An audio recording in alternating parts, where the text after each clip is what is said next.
ينفع تبقى قائد وأنت لسه داخل الشركة جديد أو لسه junior؟ طب اسمع الحكاية دي.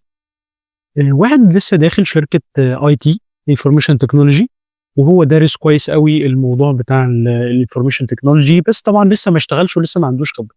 فدخل فوجئ إن الموظفين عايشين حياة رتيبة جدًا، وقاعدين بيشتغلوا بطريقة مملة وبيعملوا حاجات مملة، والمديرين مشغولين على طول في الاجتماعات اللي ما بتخلصش، والحاجات اللي على طول شغالة ما بتخلصش من الكلام وتضييع الوقت.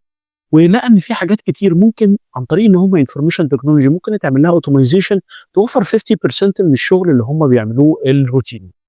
المهم بقى اشتغل الراجل ده إن هو كل يوم بعد الشغل يقعد حوالي مثلًا ساعة، ساعتين، 3 عمّال يتعلم حاجات جديدة، لحد ما بنى زي ما تقول system كامل يخلّي الناس نُص الشغلانات اللي بتعملها الناس دي تتوفّر وما تتعملش تاني.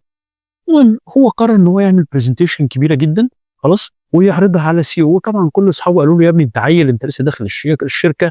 الكلام بقى بتاع المصريين اسمك بالقلم الرصاص. المهم دخل قعد مع الCEO وقال له: "أنا عايز أعمل لك presentation وقُل لي رأيك في الكلام ده." الراجل بعد ما قعد معاه ساعة وشرح له كل حاجة بالتفصيل، طبعًا الراجل سهران عليها وشغال عليها، فوجئ باللي هو عامله ده، وإيه إيه النظام العظيم اللي أنت عامله ده، وإيه الفكرة دي، إحنا بقى لنا سنتين عايزين نشتغل على القصة دي بس ما عندناش وقت من كتر ضغط الشغل.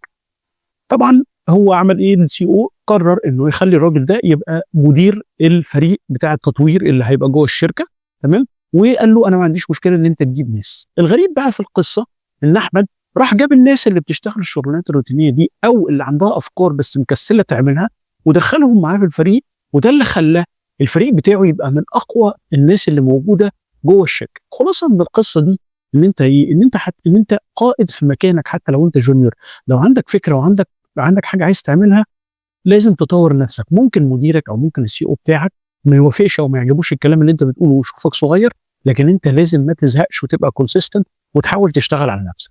لو عجبك الفيديو دوس لايك ودوس شير.